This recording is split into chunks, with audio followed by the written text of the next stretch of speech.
Hi, I'm Leah Iridium.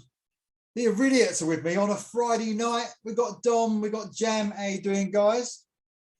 Cheers, everybody. Cheers, everybody. So, welcome. Hold on a minute. Welcome to a massively underrated show. Thanks, Luca, for that little message on YouTube. Luca, what a great guy he is. Always does his picks as well, doesn't he? So massively underrated. I like that. Don't you? I think so. He even does A and B sides, man. Yeah, he does. He's old style, mate. He's old school. Don't worry about that. So thanks. We're certainly getting off out, aren't we? I think it's Lucha. Lucha. As in a Lucha. Yeah. Well, you know what I'm fucking like at saying names, but that's all right. Not only thanks to Lucha, but thanks to everyone who joins in with their lists, and it's brilliant. I love it. I really absolutely do. And it is a massively underrated show if we don't say so ourselves. Well, God, even Darren, who doesn't like half the music, loves watching it. So that's good. Yes. So thanks to Jam for doing the rules of this massively underrated show, and thanks to us all for our brilliant sense of humour. That's what makes this show. That's what makes this show, I'm sure. Or it could be that every word we say is just bollocks. It's just hung on. Everyone's hung on every word we say. That must be what it is. Anyway, it's true. No matter what crap we have to say, at least the tunes that we pick are great. So you can at least trust us. Yeah, that's true. With the quality of the music, no matter what kind of package this comes in. Agreed, mate. So all killer, no filler. Total frustration. I have got to say the rules. I'm sorry. How about you say the fucking rule? How about someone else does the rules? How about you, Don? Yeah. Jam. No way. You're the host, man. So the rules of all killer, no filler, total frustration. If we get to a certain year, we're up to 2002. So it's going too quick for me. I love this show. We might have to do it every 2 weeks or something. But we got to 2002, and the rules are, we've got that year, so obviously every bit of music has to come from a release that year on an album that year. We can't repeat an album, so we can't have 2 tracks off an album, and also the title, the track listing has to match the original track listing. That's right, isn't it? Yes, that's definitely right. And we're 2002. It's got a number 9. It's got to be track number 9 on the album. Yes, so it's harder than you think, and even this sort of 2002. You get into your best track sometimes, a track 13, track 14 on an album, you can't include them because that's the fucking rules of the game. Unless we have 14 tracks, but that's just... Don't give Jam any ideas, man. No, the show lasts long enough as it fucking is. So we're up to 12 tracks for 2002, and we're up to an even number, 2002, which means Jam starts on his track 1. There you go. Right, what you got in, Jam? Right, I've got a big fan of the... Big band of that you all love, and it's the Foo Fighters. I know you all love them. It's from their album One by One, but it is one of their biggest songs, one of their heaviest songs as well, and it's All My Life, one opening track. Always play it live. Great video. This is the one with the big wall with the red water coming down and it just builds up. And I don't care what you think about the Foo Fighters. This is a fucking great song. It's a heavy song. It's passion. He fucking vocals on this are absolutely outstanding. And I say it's a live highlight when you see the Foo Fighters, and everybody's heard all my life. There's some great songs on this album as well. One by One. It's got Times Like These on it as well. I know you guys aren't going to pick anything off it, so I don't mind mentioning these songs. But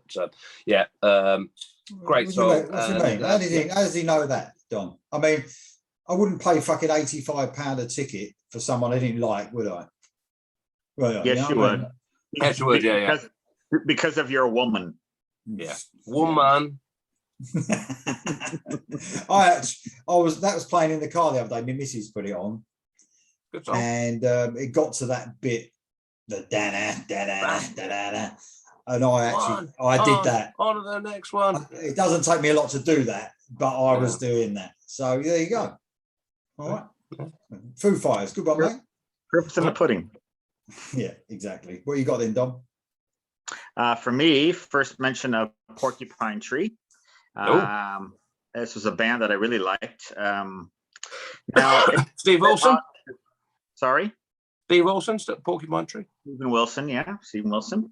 Yeah, this is actually their 7th album. but it was their first major label, so it was the first one that I ever heard. I had heard the name, but they're on, some sort of like indie proggy labels, Inside Out and stuff, which at the time I wasn't so into. Now I kind of seek out bands on that label because they're usually pretty quality. But at the time, this is the first time I heard them. This song's called Blackest Eyes, and this riff, man, when it comes in, it's just unbelievable. I know they're labeled as prog, but this riff is heavy and just fantastic. Love it. It's so good. I was listening, obviously, to these songs, getting ready for the show. And still, 20 years later, when this comes on, it's like, it's really, really good. So Blackest Eyes is the song. The name of the album is In Absentia. They had a few albums after this, which I like as well. And then he went off and did a solo career, and obviously all of his productions and 5.1 mixes. And if you know anything about Steven Wilson, you know he's a workaholic and he's never done. Another band he has called Blackfield, which I like quite a bit as well. But yeah, for now, this is about as hard rock as he got. Just a terrific song. I can't recommend it enough. So Blackest Eyes by Porcupine Tree. He did a lot of work with Opeth as well, didn't he? And he did produce them. Blackwater Park, yeah. And I think, didn't he do that? What's that band with something like ropes, dragging ropes? With Mike Portnoy on drums. I'm sure there's a band. Don't know this off the top of my head, but as I said, after fingers in so many pies. Yeah. It's amazing. So, yeah. I don't know when he sleeps. I don't know. But yeah, if this would be, it was my first exposure to him and the band, and I fully recommend this song to be your first exposure as well if you're interested. So there you go. Cool. Very cool indeed. So my number one is a bit more obvious. It's Dio. I'm not calling the dog either. He fucking looked up at me then. Dio and the title track, Killing the Dragon. So, oh yeah, very cool metal song. Bit of a creepy intro. Bit of a Dio creepy intro there. Just a excellent galloping metal tune. I think this one, this is the 9th album actually. 9th album from Dio. Doug Aldrich is on the guitar on this one. But I think this one is good. It does this actual song. I mean, the album itself, I like some of the songs. I don't think it was his strongest Dio album, obviously the earlier ones, but I think, they're hard to compete with no matter what. But even in after Last in Line, I'd put a couple of the other albums before it, but Killing the Dragon, the actual track, which is what this is all about, isn't it? It's about the best tracks. I just think that is just a brilliant track. Probably would have even fitted on that Last in Line album or something like that. Absolutely love Killing the Dragon. A galloping metal tune to kick it off. I know it's a bit obvious for me, guys, but Dio's Dio, isn't it? There you go. Listen, yeah, you never have to discount Dio. No way. No, exactly. So Dio, Killing the Dragon, guys. Track 2, Jan. Yeah, so I just looked it up. I think it's Storm Corrosion. Okay, I've heard the name, but are they all instrumental? I think maybe.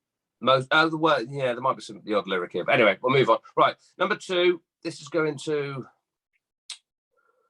Yeah, this album was probably the best album for me this year, and it's Audio Slave with their self-titled album. I mean, Chris Cornell's vocals on this. I mean, if you thought it's difficult to know if you thought he was a good vocalist or not. I mean, some of the Soundgarden songs are a bit shouty, some of them are not. Obviously, later albums are quite slow. But if you ever doubted Chris Cornell's vocals, listen to the first Audio Slave album.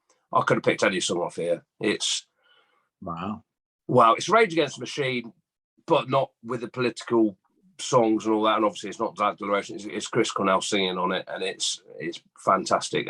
There's so many good songs on here. Unfortunately, I haven't managed to pick one of my favourite song, and I can't name it because it might be later. Lee might have it, possibly. But I've gone with Show Me How to Live from the second album. I mean, his vocals on this are absolutely outstanding, with not too extreme instrumentals from Rage Against the Machine. It's just the background. It's basically a showpiece for me for Chris Cornell's vocals. I was lucky enough to see him at Download when they played. God, it must have been one of the really early ones. But I did go and watch them. Can't remember any of it, but I was definitely there. But this song's a slower paced one. Show Me How to Live. And I mean, it's a slow verse, and then it's got a soaring chorus. Show me how. I mean, his vocals are brilliant on this album. I'm sure Lee will concur that. And, you know what? It's funny, isn't it? Because if before the band got together, Audioslave, and you would say Chris Cornell with Rage Against the Machine, basically, you would think in your head it wouldn't work. But if you actually look at Rage Against the Machine's music, it's very old fashioned, almost 70s, almost Zeppelin-esque. I hate to say it, but almost Zeppelin. The rhythm and the riffs they play. It's not obviously the rapping part of it was just Zach De La Rocha. So it's no wonder Chris Cornell fitted straight in with them with the soaring vocals with that sort of 70s sort of vibe. It's 70s sort of Zeppelin-y, Black Sabbath-y type riff. Yeah, that's what they play. Yeah, definitely. So you know, to think about it, first of all, you'd probably think Rage Against the Machine and Soundgarden. No, that won't work. But if you actually think about it, it was going to work all along, really. Yeah. So very cool, mate. Brilliant pick. What you got then, Don? Cool. My pick is a band that I still like to this day. Many of their subsequent albums have been on top 10 lists for the year. And they're still going, have a new album this year. There's a band called Danko Jones. I'm thinking maybe Jam might have seen them at a download or two. I know they've played a lot of festivals over here. I'm not sure. This is the first track I ever heard of theirs, called Love Recall. And man, I was hooked from the very beginning. I still love it. I don't know really how to describe it. They're like a straightforward rock band, aren't they? They are a straightforward rock band. Yeah, I mean, I guess if you know Clutch, they're kind of probably compare them to a bit like Clutch. But just a straight rock band, a little bit of humor, but just riffs and awesomeness. So the funny thing is that this was on their first album, which came out this year, called Born a Lion. But I didn't hear this song until because this album was only released in Canada and Europe. It wasn't released in the States. So when the second album came out, We Sweat Blood, in 2005, I believe, they added a couple tracks from this first album on there. And that's when I first heard Love Recall. So it's a bit convoluted. So I didn't actually hear this in 2002. I heard it in 2005. But after that, I was a huge fan. So I get to put it on here, which is great. There you go. Danko Jones, man. It's great party music. Yeah, I've heard a few tracks of them, and I just put off by the name. It just sounds like a stupid name to me, and when sometimes names just put you off. But I have heard a few tracks I do like. Cool. Not everyone can name as well. So well, not everyone can be called Pretty Mates either, can they? So there you go. That's true. Anyway, okay. Right, my second track is going a bit heavy now, so we're going to Down. Obviously with Phil Anselmo, and the Down 2 album, A Bustle in Your Hedgerow. Don't know where that lyric comes from. But Led Zeppelin, apparently. Really? Something to do with Led Zeppelin. You're kidding. Okay. God, you scared the crap out of me for a minute. And it's the excellent There's Something on My Side, which is just a brilliant metal track. This took them 7 years to make or come out with the second album here. I don't think it's quite on par with the first album, but it's a very good follow-up indeed.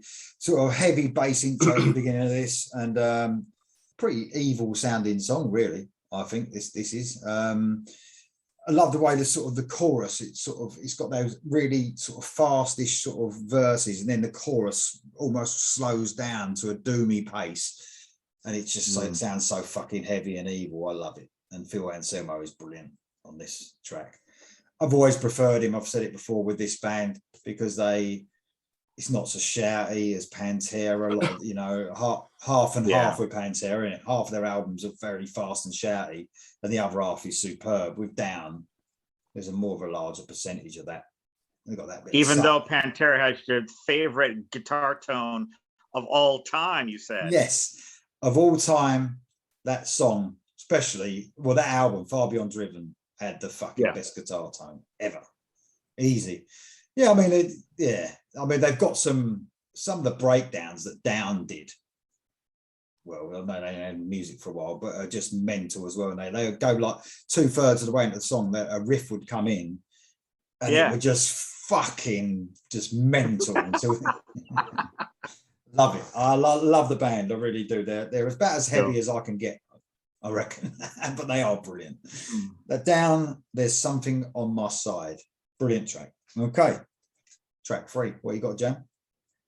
Track 3, going to an old favourite and my namesake, going a bit Pearl Jam from the Riot Act album. Similar to most of the Pearl Jam albums post Vitology, I'd say they're a bit patchy. You know, as Lee would say, there's some good songs on there and there's some not so good songs on there. But the good songs are really good, and this is Love Boat Captain. Not a love song particularly. It's an upbeat song. It's not a ballady one. It's another one of those sort of ones they do where they sort of have the build up like a rear view mirror sort of thing.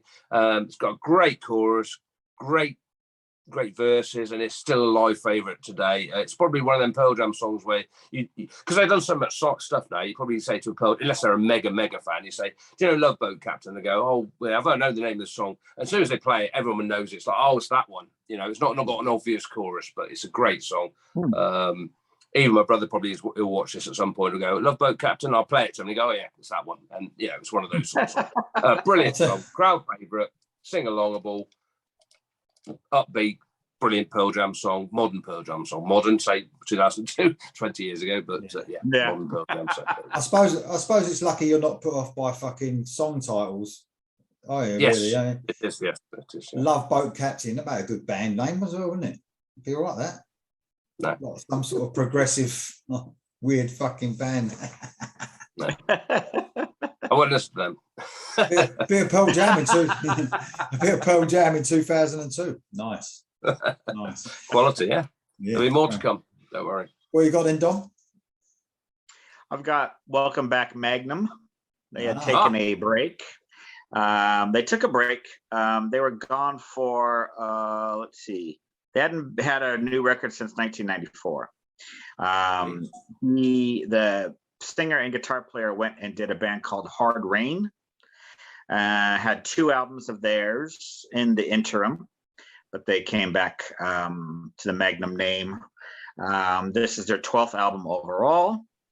The song's called Every Day, and the album it's from is called Breath of Life. What a great song this is. It sounds really fresh. They really came back with a bit of oomph to them. I'd say it's a modern production. That doesn't mean modern as in alternative or grunge or whatever. Just there's a bit more of a kind of a 2000 sheen to it. 2000s. Productions have gotten a bit better since On a Storyteller's Night. So it does have a bit more of a flash about it. It sounds really fresh, and Tony Kelly's still singing great on this. So definitely something to check out if you're a Magnum fan and you lost their way for a while. What's the cover like? Is it one of the classic drawings? No, they've kind of moved on from that. Well, now they've kind of returned to that, but I think in 2002 it probably wasn't the coolest thing. So it's a cool cover, but it's not anything like the medieval, stuff. Yeah, cool. But great stuff. Very cool. Magnum making a return. Very cool indeed. Yeah. So this band, I don't think I've mentioned them every album, but you guys must know them by now. You've probably downloaded all their music since I've been talking obviously, about yeah, of course we have. Jaded Heart. Yes. Yeah. Come on, get in there. So I sort of forgot about how good this band were, because this was probably one of the only few bands back then that I was listening to with this type of music that I like now, like the melodic hard rock. Forgot how fucking good they are, actually. Really good. They definitely brought it back. So this is The Journey Will Never End, which is another title track. I've got loads of title tracks on my fucking on my list this week. Usually they are good, aren't they? Title tracks. That's half the time why they name. Sounds like you driving from Kent to Cornwall. Yeah. Yes. This is a slow, sort of medium-paced song. It's off their 5th album, actually. Only just carries on with that brilliant, catchy, melodic hard rock that they do. Brilliant German band. Don't sound German, sound American, to tell you the truth. But very, very cool band indeed. Check out Jaded Heart if you're a bit youngster. Why am I saying that? There's no youngsters watching this, is there? Hey, now don't be ageist. Just saying. I mean, there's not going to be many young people. If there is anyone young, We don't know how old Lucha is. He might be 23. Yeah. Right, Lucha, go and check out Jaded Heart, mate, or tell us. John Elvis might be 20. I know. Russ, my mate, Video Rage isn't young, but who knows? Well, anyone who's below 30, let us know. Go and listen to Jaded Heart and let us know what you think. Anyway, there you go. Chances are, even if you're our age, you might have missed Jaded Heart because, you know. Yeah, you two did. So, yeah. They weren't exactly played on the radio or anything, you know. I mean, it's probably, you know, you did have to seek them out, I'm sure, in 2002. Definitely. Anyway, The Journey Will Never End. There you go. Title track of that album, 5th album that year, 5th album of their career. Sorry. Track 4. Cool. Jam, what you got? You all right? Okay. He's messed up his track listing, Dom. Look, you can tell, can't you? Oh. No, I was just having a think, actually.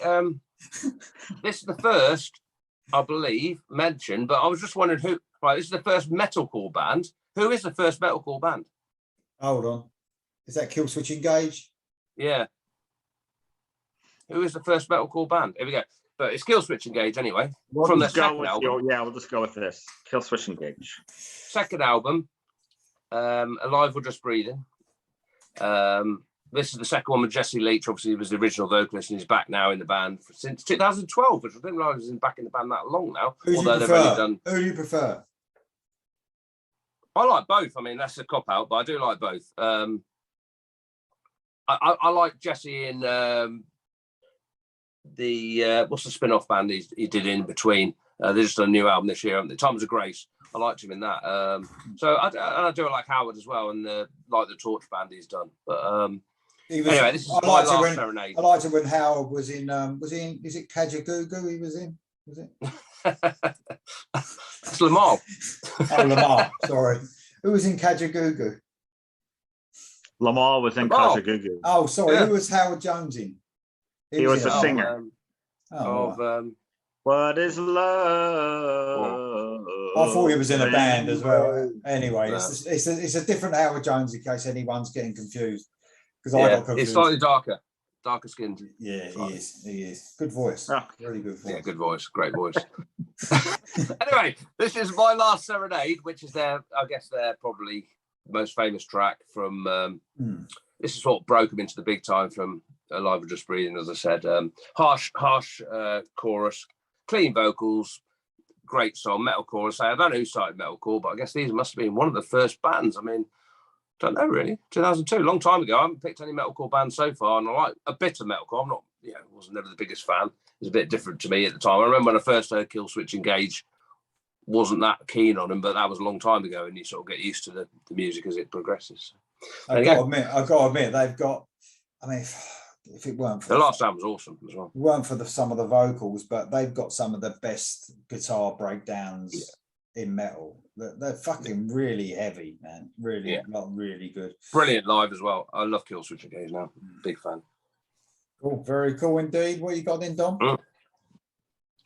I've got a band called Company of Snakes, which is some of the old muckers from Whitesnake, pre-Well the Night, obviously.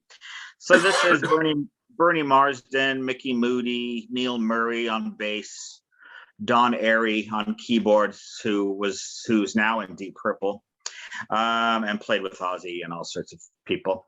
So this is the only studio album they did. There's kind of a checkered history.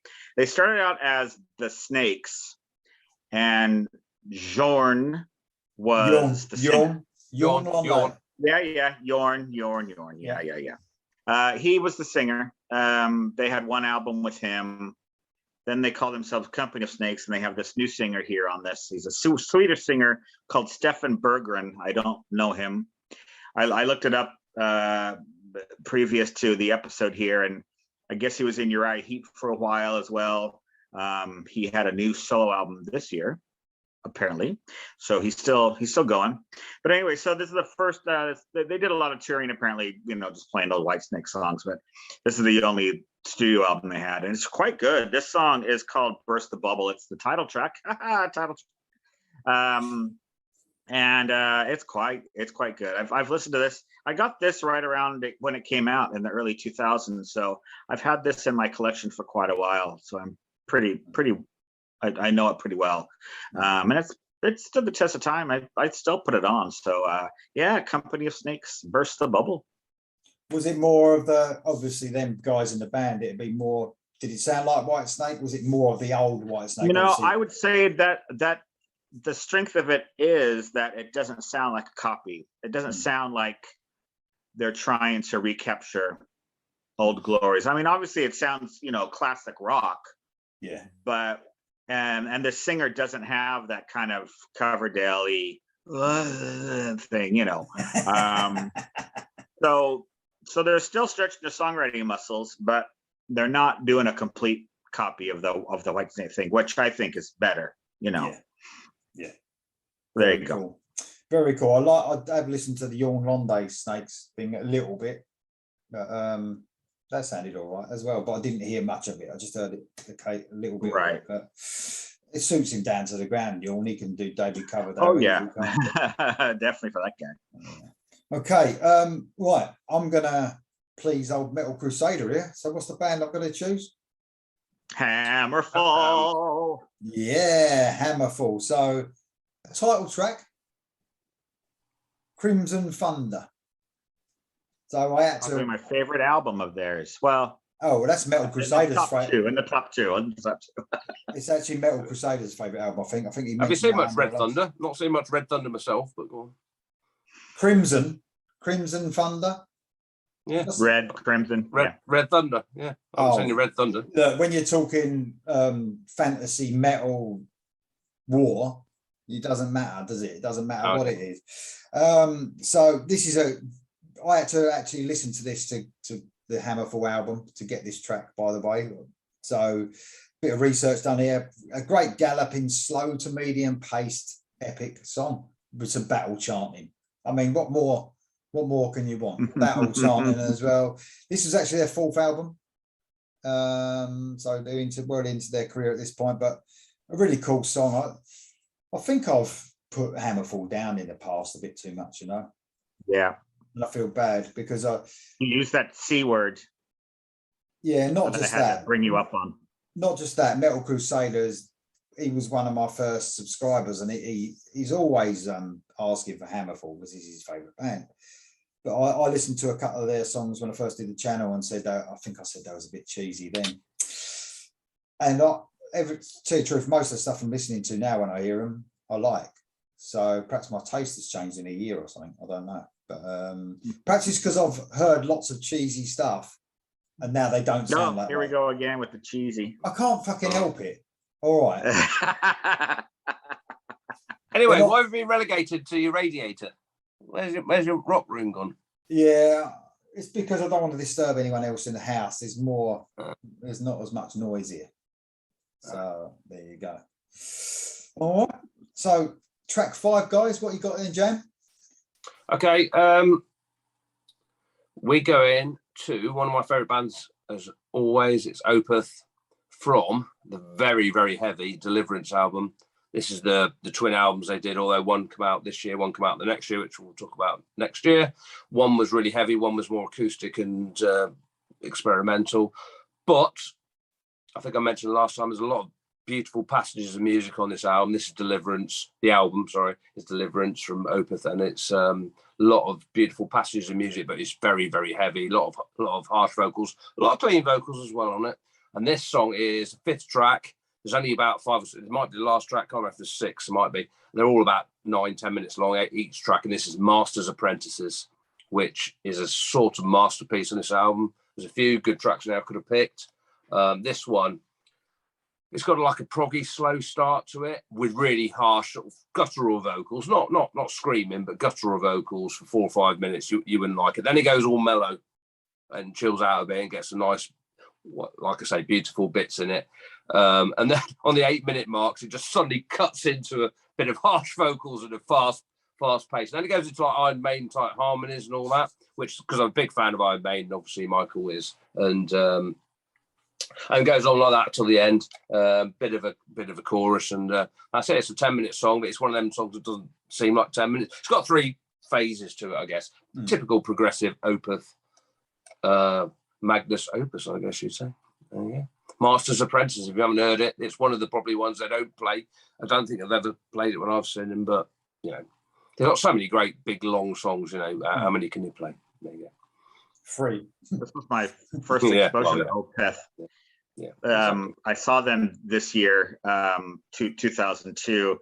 There was a 7-band Danzig Halloween bill at Universal Amphitheater, and Opeth, one of the bands I had never heard of them before, and it was so jarring, you know, because I mean, 1 minute they're like Jethro Tull, you know, bling, and then it's like, and I'm like, whoa, what the fuck is going on? Slow down. That's the first time I ever heard of, you know, but I remember that night because that was so weird. But yeah, that was my first exposure. Would have been this year, yeah. What a band. What a band. Definitely a headphone band, I think, that one. Oh yeah, definitely. Yeah. Taking they're not a festival band. They're not a festival band. They're a whole night, you know, these bands bands do an evening with type shows. They play 3 hours. That's what you need for an Opus show. So you know, it just needs to be for real fans, no casual fans. But some people find it boring. I know my brother went with me once, and he just found it a bit boring. He liked some songs, but it's like, yeah, a bit bored of this now. But Very cool, though. Very cool. So yeah, well, you're hopefully going to hear. Did you say the other answer to this, if you like, the other album comes out the following year, 2003? Yeah. That's the first time I heard Opeth, by the way, the following year, on that acoustic one. Oh, when they were a bit more mellow. Yeah. Yeah. Okay, what you got then, Dom? Okay. All right. Sweden is the word here, and I think it will be for the next few years, because Sweden kind of ruled the rock landscape. It fucking is now. Well, now, but I mean, this is kind of the start of it, I guess. Yeah. This is a band called the Helicopters, Hella Copters. Now, this started as a Backyard Babies offshoot, actually. The singer was the original Backyard Babies drummer. So he and one of the guitar players did this as a side project, and they actually kind of eclipsed Backyard Babies as far as popularity, I think. When Helicopters were around this time, I think they're probably bigger than Backyard Babies were. But anyway, this is called Carry Me Home, from their 5th album, By the Grace of God. Now, they had been on a major for a couple albums now. They're another band that some of the purists maybe think that their first couple albums, when they were on an indie and had no money for production, those were the real good albums, you know what I mean? And then they got a bit too smooth or whatever. I, of course, am the complete opposite. I like when they have a little bit of money behind them and can put like a proper production together.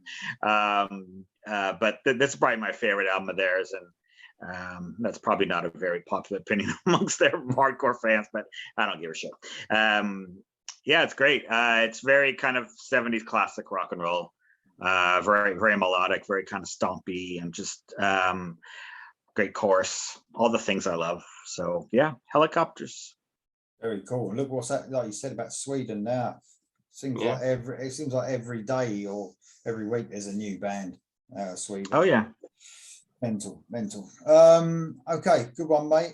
I'm going to a band that probably wasn't very popular at the time, but British band called Shy. I think I've mentioned it before in it as well. Still going in 2002. Their 8th album in 2002. So cool. This is off an album called Unfinished Business. Their first couple of albums are probably the first the the second and third album were probably their most well known, I suppose, in the 80s. But I mean, I think, isn't it funny, isn't it? You look back at the music and it just sounds as good, if not better, on these years. And they were still an AOR band, just doing, like you said, Dom, just doing for all them years, just doing exactly keeping the faith, man. Yeah, keeping the faith. This is a very cool song, a bit heavier for Shy, I say, because they are an AOR band, but this is quite a guitar-driven song. This one, medium paced and chuggy, very cool. Brilliant vocals from the late Tony Mills. Only died probably about 3 or 4 years ago now. And an excellent sort of really catchy guitar melody going over the chorus just hooks you in. Absolutely brilliant song called Communicate. Didn't actually say the name of the song there. It's called Communicate from Unfinished Business. If anyone hasn't heard as well, Tony Mills' vocals, I mean, he's done other projects as well. If anyone doesn't know about him, he's in TNT as well.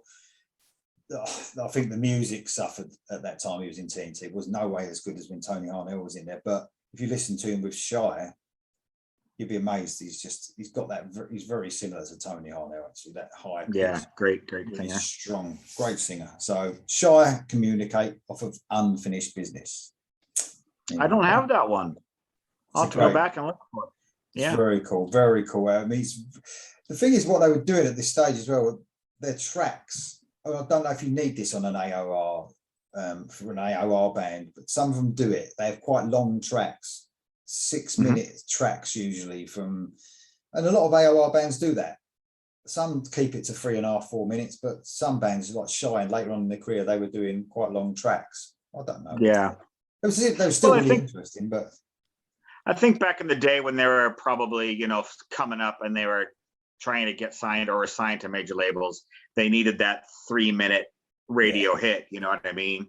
Yeah. So since the pressure's off a little bit because they're never going to get played on the radio anymore, and they are musicians, they probably want to stretch out a little bit, and not have to have it down to this kind of cookie cutter thing. So that's probably why.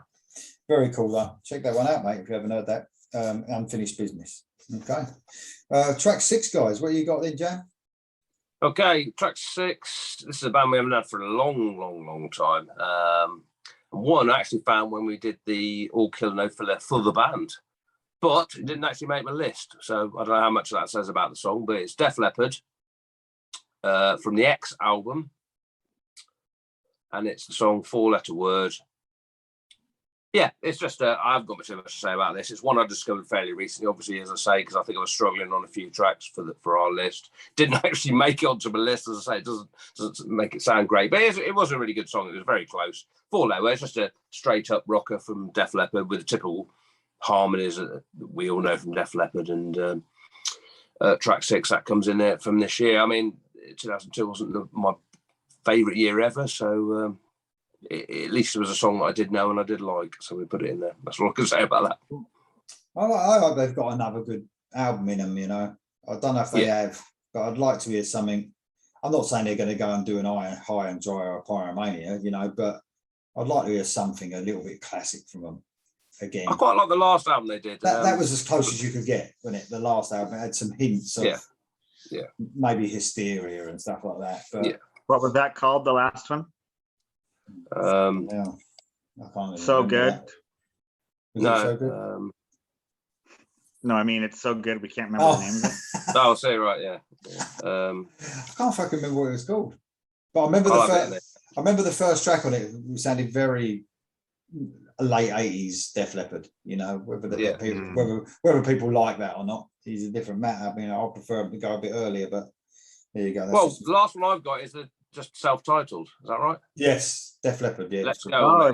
Self-titled. Okay, cool. Trying to confuse us like all these bands do, bringing out their 25th album is called fucking the name of the band. Yeah, good one then, mate. A bit of Def Leppard. Here you go. Yeah. Right, what you got then, Dom? I guess they never had a self-titled record, so there you go. Fair enough. Yeah. Okay, number 6 for me is, instead of picking something from Hammerfall, I picked something from side project from the guitar player. His name is Stefan Elmgren. He's no longer in the band. He left about, a couple of years after this.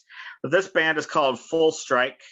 Really good record. It was originally released in Japan, of course, and then got distribution a couple years later.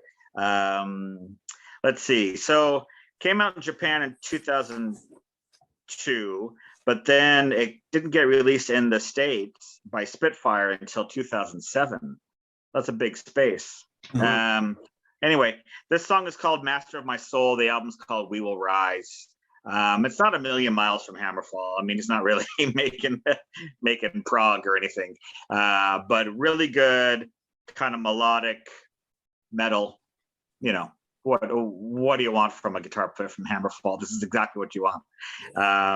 He was actually my favorite member of Hammerfall. Unfortunately, he left to become a full-time pilot. All right. Okay. Probably got paid he more. must be on good terms with them, because he came back for a tour a few years ago and played bass on the tour, because their bass player needed to leave for maternity leave or something. So he filled in. So they must all be still on good terms. He actually has another band called Full Force, whereas this is called Full Strike. This is the only Full Strike album. Full Force had 2 more after this. So they may appear as well, because I have those as well. But yes, Stefan Elgrim, Full Strike. Very cool. Very cool. Okay. I'm going for Stone Sour, the first one on my list. So obviously Corey Taylor from Slipknot doing the band that he was originally in before he was in Stone Sour, in Slipknot, I believe. So I think Stone Sour was an old band that he used to be in. They obviously never had any albums out or anything like that. This is called Monolith from the self-titled album. I suppose, you could call it post-grunge, if that's the thing. I suppose you could call this. I don't know, maybe a second wave of grunge or whatever. Had that sort of feel to it, but very heavy at the same time. It had throughout he's not as shouty as he is with Slipknot. I think he's got a brilliant voice, by the way. He's got a really strong voice, and it's a bit like the Down thing, really. I prefer Stone Sour to Slipknot. I think they've got a lot better songs on their albums than Slipknot do. Monolith is a great track. It's just a really sort of heavy riffs and a great song, really, like a medium-paced song. So Monolith off the self-titled debut album from Slipknot. Slipknot, Stone Sour. What the fuck? Stone Sour. There you go. Too many S's. Definitely. I mean, I think they had some much better albums as well later. Stone Sour. I think some of their 2 House of Gold of Bones albums are just fucking fantastic. But I'll probably mention them later on in another All Killer. But very cool album indeed. Sounded a bit dated at the time. I remember when it came out, thinking it's because the grunge had been and gone. It sort of sounded a little bit dated to me, because we were getting back into the true metal stuff, if you like. But I guess the songs were probably written quite a while ago. That's probably why, weren't they? Probably, mate. Well, I've got Vamp the cat probably going to pounce on me in a minute. There you go. Oh, geez. Okay, track 7, guys. What you got? We're halfway through. Yeah, cool. Another old band. That's Def Leppard last time. Going for Wasp from Dying for the World album. There's a few ballads on here. I've gone with probably just where it's fallen out, of course, but I've gone with Trail of Tears from this album. It's really what we've talked. I've alluded to Blackie's vocals a lot. They're brilliant, and especially when he does something like this, slow and forget the man. His vocals are absolutely fantastic. He does hold up to. He does everything. He does a great rocking song. He does a great ballad. And this has got bits. There's got bits on this song. It's a slow song. It is a ballady song. It reminds a few bits of the passages he does. It reminds me of not the Eternal Idol. Is it the Crimson Idol? Crimson Idol. We always get confused. Yeah, it reminds me of that, passages of that. The only thing I'd criticise with this song, it's a slow song, it's a ballad song, but it doesn't ever go anywhere. It doesn't have a build-up. It just stays pretty much the same all the way through. It's the only criticism of this song, but I do love it. There's a few on this album like this, but it obviously fell into track 7. I mean, I love the track Shadow Man, the first track on this album, which I've talked about a few times. And yeah, the album's okay, but this song is one of the better ones, and you can't beat a bit of Blackie Lawless. and a bit of Wasp. I think he's so good at the ballads because he's got to be one of the most emotional singers where he pours everything into a song. Surely, and so when it's a ballad and you hear his vocals almost isolated, it's just he just pours everything into it, 110%, doesn't it? It's before this emo shit come out. I mean, yeah, this is the original. I guess one of the emotional singers, isn't it? You know, he can hear everything in his voice, can't you? Yeah, and he doesn't hold back. It's I agree. One thing I will give him. Definitely agree there, mate. Yeah, definitely. Very cool indeed. Bit of Blackie Lawless. Cool. What you got then, Dom? All right, I've got a bit of a. You got any emo shit on your list? No emo shit. That at number 7 anyway. This is Andy Scott's Sweet. So we all know Sweet from the 70s, right? The Sweet, also known as The Sweet. Andy Scott was the guitar player. Now, Brian Connolly, they broke up and Brian Connolly died. And it's one of those things where Andy Scott, the guitar player, got the UK rights to Sweet, and the bass player got the US rights. So he would go and tour as Sweet and whatever. Andy Scott, however, his version of Sweet made records. And they made like, they had a couple of those dodgy covers albums where they just redid all Sweet songs. But they had a couple records where they actually had all new material and surprisingly good. I did not hear these records at the time because I just thought it was just, you know, it would just be just trash, you know, just, and a couple of the records they released were, I mean, they were just, you know, as I said, covers of their old songs. But these ones that have original material are quite good. This song's called Airheads, and it's from the album Sweet Life. It's the second album that they did of all new material. And boy, it's great. I mean, I'm not going to say that it doesn't kind of rewrite All the Young Dudes, because it does. But I love that classic glam chord changes anyway, so I'm not gonna hold it against him. Sounds great. I love this. I've only discovered this last few years, and it was a big surprise. So Andy Scott, Sweet, name of the album Sweet Life, name of the song is Airheads. Very cool, very cool. I've got a cover next. Ooh. I know. And controversial. I know. No, nothing on the covers. Well, for me, it sort of is because I don't usually like them, but this is a great cover. And we've been talking about Hammerfall already and that sort of music. And there was another band around at this time, but they're still around now. But similar in that vein, Firewind. So. Oh yeah, Gus G. Gus G, yeah, definitely. Yeah. So this is a brilliant version of Pictured Life, the Scorpion song.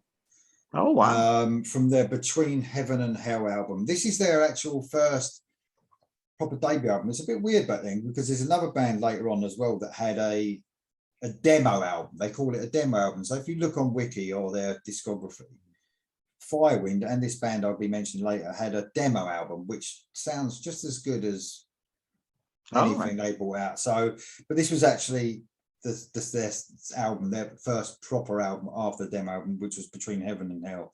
I really like the early Firewind stuff. I think it's their best stuff. It's just a very, very cool album. They had a demo album, in 98. So yeah, 4 years before. Wow. And obviously put that demo album about, I suppose, and got the deal. But they're a great band as well. I mean, they're vocalists as well. I love the vocals, and they've always got someone who sounds a little bit different. Even their new vocalist has sort of got a deeper sort of voice. You know, they're not singing to the heavens as such. They've got a real sort of. Yeah, no, I agree. I don't have some of this earlier stuff, but I have the last couple recorve and they do have a little bit of something different to offer. Track 8, Jan. What you got, mate? I've got an album we've already talked about. Debut album from Corey Taylor's Stone Sour. This is the song Bother, which is the ballad on the album.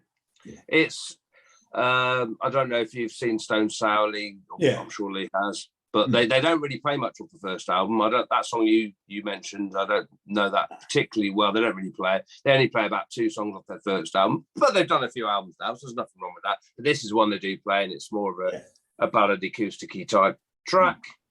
I think for me, hearing Stone Sour, when I wasn't a massive Slipknot fan to start with, I was aware of him and I hear some of the songs, and then to hear he did a different band, so I thought, I'll download Stone Sour, and then he could sing. He can really sing. Yeah.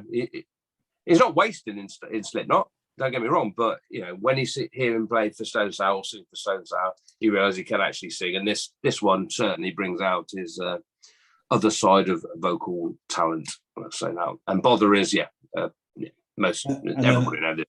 And another guy, I know I can hear him come on and not know the song. And I know it is straight. You just know it is. Yeah. Sounds just he's got a real character to his voice. I love his voice. It's great. Got the biggest neck in metal, hasn't he? Apparently. Got fucking like. Oh, no, what about Corpse Grinder? This is pretty big. Yeah, Cannibal Corpse, man. Obviously, he must have the biggest neck. Yeah. It's like a human thumb. It's a human thumb. Yeah. he's like the Hulk or something. I was saying he's got the biggest neck in metal because I just knew he had a big neck. I don't know. No, it's actually the biggest neck. I know it's big. But, okay. Sorry. Oh, okay. Take that back. We're not here for facts yet, ladies and gentlemen. Just our opinion. Right, if anyone knows who's got the biggest neck in metal, please put it in the comments below. Thank you. It's definitely Corpse Grinder. Like, don't even. Yeah. Okay. All right. Yeah. Okay. Dom. Number 8. Manowar. Oh, yeah. That's all I have to say. No, I'm kidding. This is one of their classic tracks, Warriors of the World. Their 9th album in 2002. They're still releasing some of their classic material. This is one that you will hear whenever they play. Just a fantastic Manowar anthem. Slow, but just every one of us. It's just fantastic. So Manowar, we all know them. We know what they're about. Warriors of the World, you can probably guess the lyrics. But man, what a great thing to have in my life. Well, Manowar. Yes. We're warriors of the world. Come on. This reminds me of Bad News. That's what reminds me. Just imagine. I can imagine Dom in his fucking loincloth, like shouting Manowar lyrics out. It's fucking brilliant. No? All right, okay. Anyway, what do you have, Lee? What do I have? I have Avantasia. Oh. All right. So obviously Tobias Sammet, I think that's how it's pronounced. This we actually spoke about because I mentioned the metal opera, didn't I, on the last thing? I didn't have it as that was part 2, but it wasn't apparently. No, part 2 is this year. So metal opera part 2, obviously the second album. Tobias. Yeah, we are sorry. This has got a great singer on it as well. Obviously, if anyone doesn't know the Avantasia stuff, he has lots of great musicians and singers across it's a metal opera, isn't it? And this one's got Rob Rock on it. Oh, yes. Yeah, very cool singer. They obviously they both swap vocals together, do a verse each and then sing the chorus. Because like Tobias is a great singer on his own too, isn't he? He is a very, very good singer. He sometimes reminds me of a little bit of Bruce Dickinson sometimes in some of the singing he does. This is a cool sort of medium paced. I suppose you could say this is sort of power metal. He does mix it up on an album a lot on these albums. Sometimes it's really like heavy, then other times it's really a lot commercial sort of stuff as well. Some brilliant twin lead harmonies as well throughout this. The thing is with Avantasia, I don't know if you're the same. It's another one of them bands where it's hard because when you use so many different vocalists, it's hard to like everything, and I'm a bit like that. Well, and not only that, but I think even song to song have different styles, no matter if it's a different vocalist. Especially with some of the rock opera stuff that he does. Yeah. Obviously, one song's going to be kind of quiet. One might be an instrumental. One might be. So you can't really say, I love the whole thing. I mean, I guess you can, but I tend to pick and choose as well. Definitely. So Avantasia, Neverland from Metal Opera Part 2. Right. Jam. Okay, track 9. This is one that you and I have discussed, I think, offline. I don't think we discussed online. I can't remember why, probably because of one of your reaction videos. It's Jerry Cantrell's album, Degradation Trip, obviously from Alice in Chains. I didn't realise until I was just confirming all my numbers and that it was actually released, because I've got as a CD, Degradation Trip as a CD, it was a 12, 13 track CD. That same year, he re-released it, and what he wanted to do is at the time was do a double CD. So there's 2 parts, the Degradation Trip 1 and the Degradation Trip 2. I've only got the original one, which I'd call the best of, if you like, because it probably got the best tracks on it, I would have thought. I don't know. But anyway, so I'm going with that track listing for this track, because that's the CD I've got. You know, I can dig it out if people don't believe me. And the song is called Castaway. From this track, we believe you, mate. Don't worry. Well, it's actually track 1 on the second when it's on part 1 and part 2. So I had the double. I had the double. Oh, CD. okay, then fair. Yeah. I didn't see. I've only got the original one. I didn't even know until I looked it up, which is a bit weird. And it shows how good a song is if it's leading off the second CD, doesn't it? There you go. So the song is called Castaway, and for anybody who doesn't know, I think I haven't got it, but he brought out a first solo CD, and it was a bit different. It's probably what he wanted to do, to be honest. He wanted to go away from Alice in Chains. Not sure how well it did, but this is pretty much Alice in Chains. If you like Alice in Chains, Degradation Trip is Alice in Chains. We know, obviously, Lane Staley and that. I mean, Rob Trujillo from Metallica plays bass on this. You've got Mike Gordon on drums on this. Even Chris DeGarmo from Queensryche plays guitar on one song, apparently. Not this song. But this song, Castaway, is it's great. It's got that sort of odd time signature that you sometimes does. You know, Check My Brain that Alice in Chains do. It doesn't sound anything like that, but it's got a strange riff, and you go, oh wow, I didn't expect it to go there. Along that, but it's just such a great song, and it just reminds me of another Alice in Chains song. I don't know what it is. I should know more, but it's got a da da da da da. It just reminds me of another Alice in Chains song. I mean, people will probably tell me, but anyway, Castaway, great track from this album, of a great album. Anyone who's a fan of Alice in Chains, check out this Degradation Trip. Brilliant. Just a warning to everyone, it's not a party album, that one. It's very. Oh, it's not happy, no. It's actually, I think it was actually a tribute to Lane Staley. It was, yeah. So it's not very, let's say, it's not one to put onto the barbecue with the family around. So it's not, but if you don't Alice in Chains, you ain't going to be a fan of that sort of music anyway, are you? So. No, but a great album indeed. Very dark, cool album. What you got then, Dom? Well, I don't have much to say about this. UDO, he's back. 8th album called Man and Machine. My track is Like a Lion, track number 9. Metal. He's still giving the goods, man. I don't know how he does it. He must have been, I think he turned 70 next year, so he must have been right around 50 when he made this. Stamina is amazing, and the quality of work is amazing as well. Another album in the can. When's the new album out? Every 2 years. When's the new album out? Sorry? When's the new album out? It's coming soon, isn't it? I think it is. And I think I'm on the AFM list now. I've been trying for ages, but I think I'm on the mailing list to get the album early. So. Oh, was it today? 'Cause it's Friday. No, it's not today. It might be next week, but it's not today. I would have known. Next Friday then. Okay, cool. Well, looking forward to that. And in the meantime, we have Man and Machine to listen to. Yeah. 8th album by UDO. Very cool indeed. Very good. I love the new album by the sounds of it. The 3 songs, whatever it is, are fucking excellent. Okay, I had to do a bit of research for this one. Although I like the singer, but I heard him at a later stage with the Wet band, and that's Jeff Scott Soto. Yeah. So Prism he brought out, not Prism. Prism. The song called How Long. It's basically a classic rock track. Reminds me of Foreigner. It really does remind me of classic Foreigner. You know what they were in the early days with that more rocky sort of side that Foreigner had. Yeah.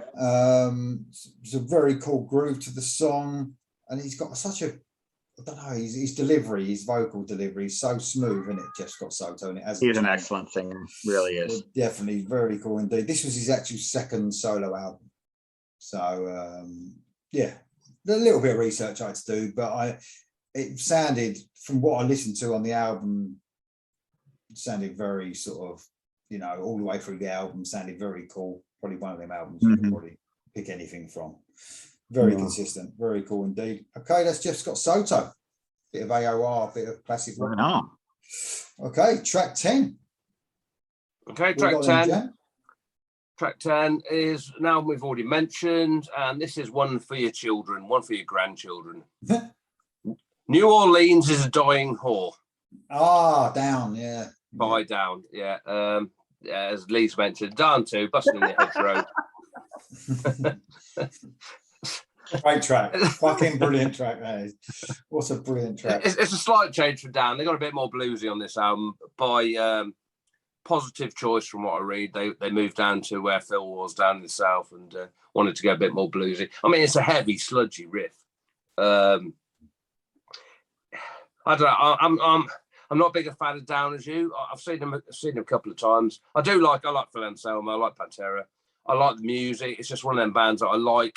They're probably a band I want to like more than I try. You know, I want to listen to them more to try and get into them a bit more. There's a couple of other bands that in fact, there's one on my mention list that I want to get into more that I just don't have the time to listen to. But I think I'd like these more if I heard them more. But anyway, this song is a great song. It's not cheery. It's miserable. You know, by the chorus. Another one for the barbecue. Yeah, exactly. Yeah. The guitar solo is really good. It's got some. It sounds like the guitar solo sounds a bit like Zakk Wylde. It's got a lot of pinch harmonics in it, which I quite like because it gets a bit heavier at the end, and a bit more faster. It's quite a slow, sludgy song, as I said. But yeah, there you go. It's not a bad album. Yeah, don't mind it. And this is one of the better songs off that album. Yeah, they are. I don't know. They're not for everyone, but I think they got that. I wouldn't call them a southern band. They got southern touches within the metal. Yeah. You know, it's just I fucking love it. They're brilliant. They are really good. Their recent EPs they bought. Well, it ain't recent. Years ago now. They're fucking even better than some of the old stuff. It's just brilliant. That's what I'm talking about. That's the sort of stuff I want to get back. I want to have another listen to them. I want to give them another go. They've gone even more sort of Sabbathy and doomy now on their last album. Well, one of the EPs got like a purpley cross, isn't it? Yeah. Sort of a brilliant cover. I love that. And I did like it at the time. Yeah. Those are both really good. Yeah. They are. Okay, and I think Dom's starting to look a bit like Phil Anselmo as well. Don't you think? Thanks. Just needs white wine. I'm not going to do the infamous white wine salute. Okay, moving on. Hanoi Rocks have reunited. Well, Michael Monroe and Annie McCoy, the singer and guitar player, have reunited and are calling themselves Hanoi Rocks. But that's okay with me. Yeah, I don't mind. Well, you get worse than that now, mate. Raz ain't going to be there, is he? Sorry? No. Raz ain't going to be there, is he? No, he ain't going to be there. But it's worse than that now, mate. You don't even have to be an original member now. You could just be someone who was a guitarist. Yeah, I mean, at least this was the singer and guitar player, so, you know. Exactly. That's not bad. Yeah. Hanoi Rocks. Album is called 12 Shots on the Rocks. They did 3 albums in a row as a reformed Hanoi Rocks, but that didn't last past 2009 or something. Anyway, this song is called Moonlight Dance. This is a good record. I think they really kind of, there's no shame in this. They really kind of picked up where they went off. And it is different than Michael Monroe's solo stuff. It does still have distinct sound, and I think that's because of Andy McCoy. It's like Mick Jagger's solo records sound a lot different than Rolling Stones records because Keith Richards isn't on it. You know what I mean? I mean, it's kind of that kind of sense of songwriting, you know. But yeah, this is a great record. So I've spoken about my love of Michael Monroe before. I'm happy to have these albums. I'm happy that he's solo again as well. So no complaints from me. But yeah, this is good stuff. Very cool. Very cool. Rocks. I'm going true metal for number 10. Oh, true metal. I'm going for Primal Fear. Boy. And the song called Silence from Black Sun album. So this is their 4th album, actually. Wow, 4th already. And obviously, Judas Priest begged Ralph Sheepers to be in the band, but Ralph turned them down and created Primal Fear. Obviously, yeah. I wish you would just leave that alone. Changed it a little bit. But this, obviously, these Primal Fear are a bit, they sound like Judas Priest, but they're just better. This is a sort of a slow to medium paced metal track. And I love it when they do that. They sort of slow it down and they just have got this groove about them. You know, you talk, Dom, about a groove of a band. You know, you've got AC/DC and you've got other bands that have that groove when they're in the zone. And it seems like Primal Fear have that when they get to that medium pace stage. It sounds so fucking heavy. And obviously, like Ralph Sheeper's vocals are brilliant. This, I think they started to get a bit more epic-y at this stage, like as well across their albums. This one isn't. This is a full-blown metal track, but they started to introduce sort of longer, more epic, sort of slower songs as well into their albums. The first couple were full-on, just fucking going for it metal. Yeah. But I think they were starting to improve in their songwriting department at this stage. But Black Sun's a great album, and Silence is the track 10. Okay. I hope you're listening, Ralph. Love you. My missus are going, there's a delivery for you. I think there's a bloke at the door. He's fucking big. Anyway, track 11, guys. What you got then, Jan? Okay. Well, you've done it. I'm going to do it as well. Cover version. Yeah. Band, I didn't think I'd have a second song for them, but go on. English band. There we go. Orange Goblin. Did the album Coup de Grace, apparently, which means death blow. I guess it's French. Don't know what it means. Coup de grace. But Coup de grace. Coup de grace. Coup de Grace. Coup de grace. Coup de grace. Yeah. Oh, yeah. There you go. That's how good my French is. There you go. Anyway, it's a Misfits song, so it's got to be on there because you don't get Misfits songs on here. I'd love to have some Misfits songs. They only did about two actual albums, so it's difficult with all the compilations and all the best ofs and all that. So the song is "We Bite," which isn't on their hardcore album, Earth AD. Yeah, it's not on their hardcore, but this is it's from the EP of Die Die My Darling, which is when they were hardcore, because Misfits obviously had two stages. The original Misfits, they were quite sort of pop punk. So, shit, I shouldn't call them pop punk. They were the sing-along you punk. already did. Sing-along Can't take punk. it back. Before it was a thing, and then they went hardcore obviously on their last album. But this is really, really heavy, really, really fast. I actually thought this version of it, which is a faithful reproduction of it, might be faster, but I've looked at the time on it and the Misfits is 2 seconds shorter, so the Misfits are still kings. There you go. Yeah, so it's We Bite, Orange Goblin. Science. Exactly. Nice bit of research there, though, mate. Nice bit of yeah. And it's it's basically pretty much exactly the same, slightly better production, and an Orange Goblin, a good stoner rock metal band, and We Bite is a classic Misfits song for people who like the Misfits. Obviously, all the people who wear the t-shirts that don't know nothing about him, but they're all massive fans. Yeah. Exactly. My mate Russ, Video Rager, loves the Misfits, so we'll appreciate that. Very cool. 2 cover versions. We might have some more. Yeah. Dom, you got one? Fuck no. Oh, okay. All right. What's your track 11 then, mate?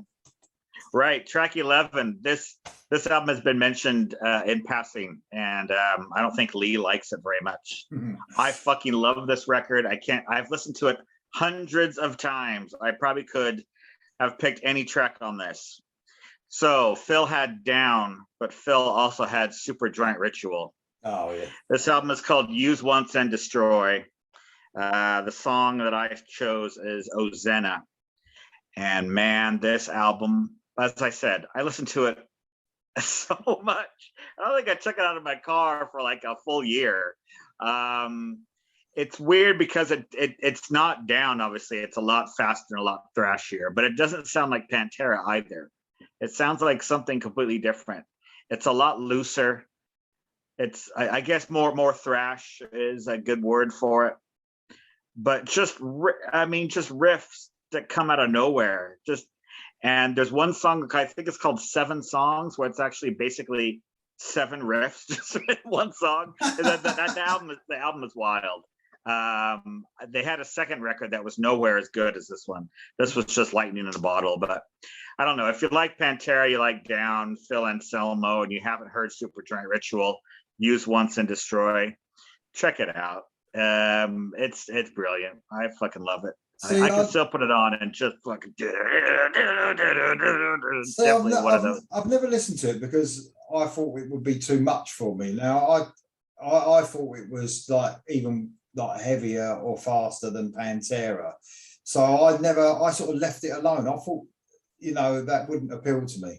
Yeah, he doesn't. Well, the difference is that some of the music is maybe a bit heavier than Pantera in a different way, but he's not screaming a whole lot. I mean, he does scream on it, but it's not, I don't know, it's not like fucking Hostile. It's just a different animal. I would say at least listen to it once and see if you like it. He's definitely not singing smooth like Down either, but man, it's just great. And I remember I talked about this Danzig Opeth show. Superjoint were the second band right before Danzig, so I got them on this tour as well. So I'd love to have seen that. Pretty cool. Yeah. What was that? And not only that, but just a side note, Stone Cold Steve Austin was on stage with Supergiant the entire time they were playing. That was so fucking cool. So anyway, go ahead. Talk amongst yourselves. Very cool indeed. Very cool. Yeah. It was great. It was very cool. Okay. This is the band I was speaking about earlier on about when I spoke about Firewind and about a demo album, didn't I? So this was their actual demo album. And this is a band called Dream Evil. I've heard the name, but I don't know the. Yeah, so they're a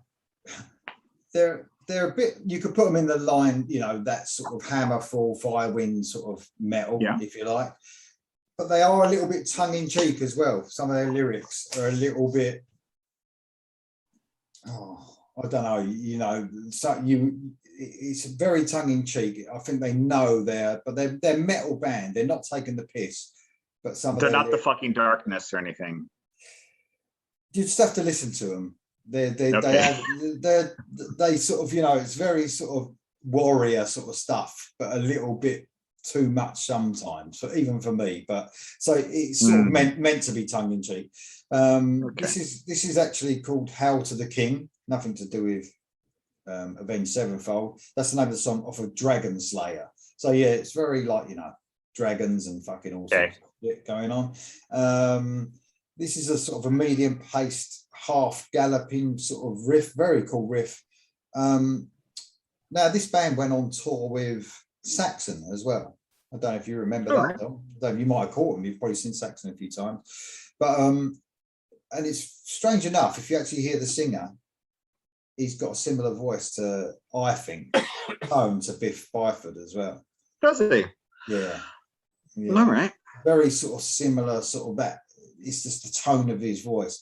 He's a great singer, by the way, really powerful, reaches some mental heights. He's got a really strong voice. And the band itself, I can understand why they went with Saxon, because especially in Saxon now, the way that Saxon are, they're a sort of heavier band, aren't they?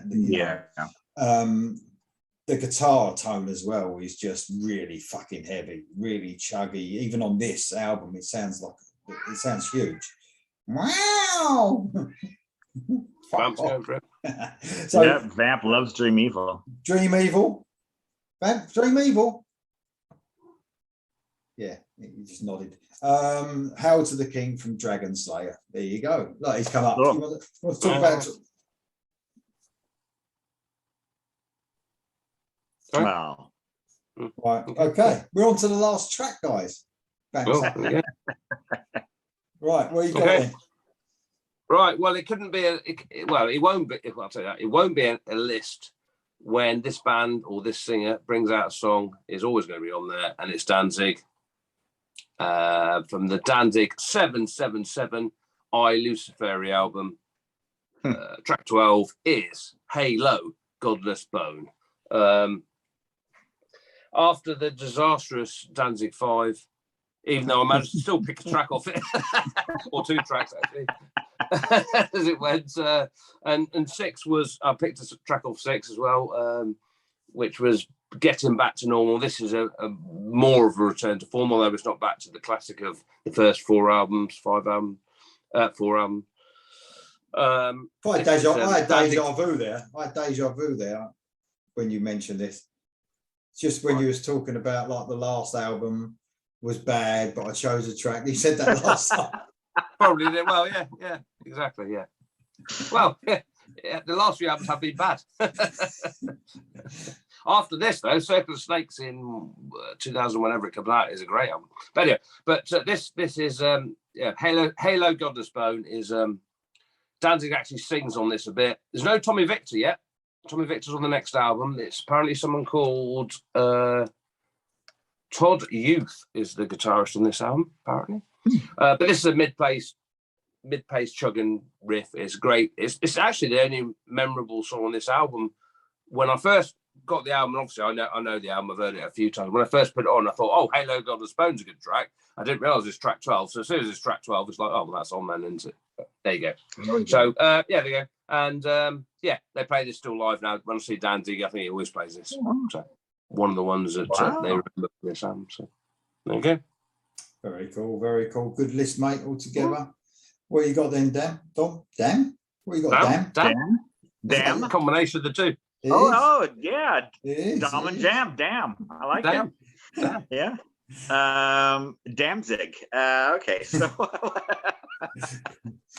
I am picking Halford. Halford the band, their second album called Crucible. This song is called Sun. I really like this song. The album is a bit varied. You know, it's funny because Fight were kind of the same thing. When the first Fight album came out, it was very just in your face, the whole thing, just, into the pit, blah, blah. And then their second Fight album was a bit more varied and a bit more atmospheric and things like that. Then Halford, Resurrection, was just straight up metal. Everybody was very happy. It's just him doing just his shtick. But Crucible comes out, and it's not that it's not heavy. It's not that full on, painkiller type thing. There's a lot more going on here. So it's interesting that he does that. He'll have like these first albums that are like a statement of intent, and then after that they'll get that out of his system and then actually do something a bit weirder. But this is a decent album. I'm not saying it's not British Steel, but there's some good stuff, and I do like this song quite a bit. Sun, which is a 12th track, obviously. So maybe you haven't heard any of the Halford stuff for a while. Check it out. One of yous out there that cares. I'm going to check out that Bruce Dickinson one you mentioned, the duet with Bruce Dickinson and Halford from the first album. I need to check that out. And Jeff Tate, yeah, the man you love. That's the live version, though, isn't it? Isn't he only on the live version? Well, I think they did. I think it was on a soundtrack or something. I'll have to double check. Can you send me a link or something? Can you find out for us and send us a link? Because I looked it up. And I was a bit, yeah, absolutely. Yep. Also, with that Halford, weren't Ralph Sheepers in that band? Anyway, right, okay. Just not letting it go. No. Right, my last track. Mark, are you listening, mate? No. Listening, Mark. Right, so Tony Martin.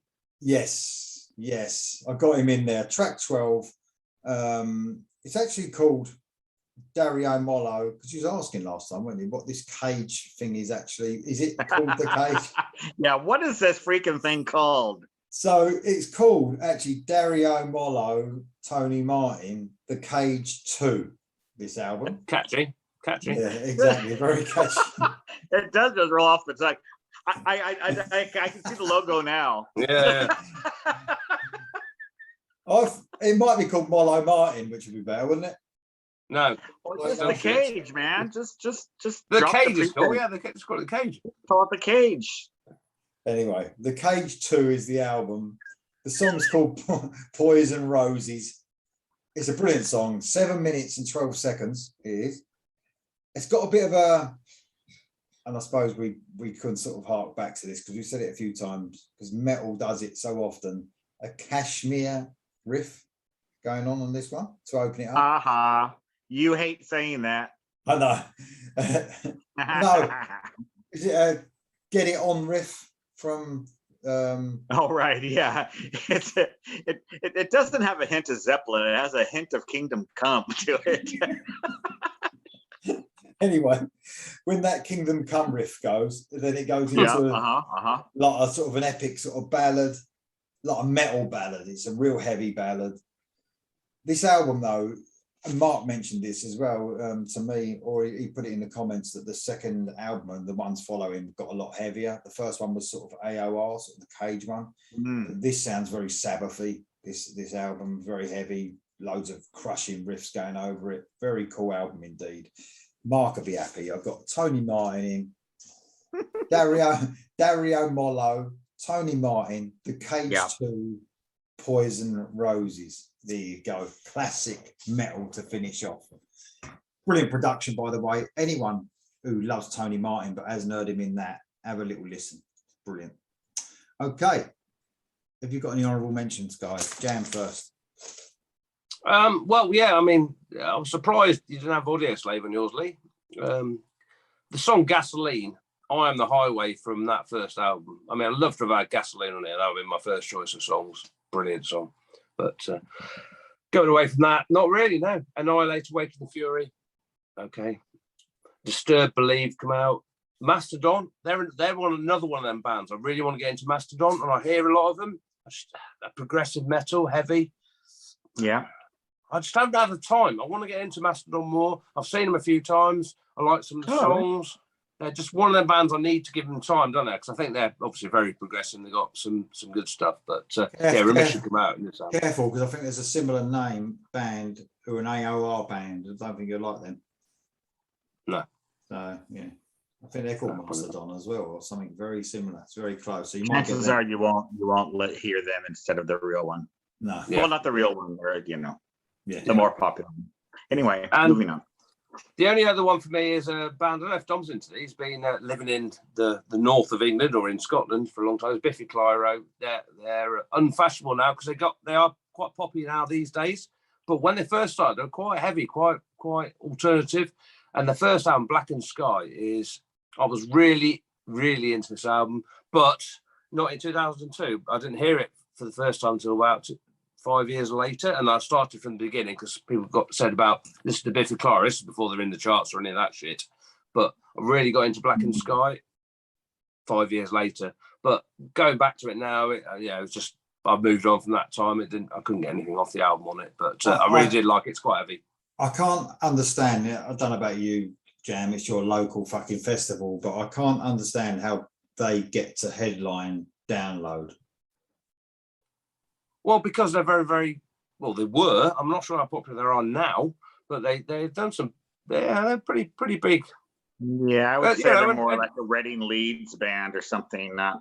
I know what you're saying, but they can be quite heavy. But obviously, they are popular because they've headlined before, and it wasn't empty. There was a lot of people there. Yeah, it just doesn't. It just doesn't mean it's right.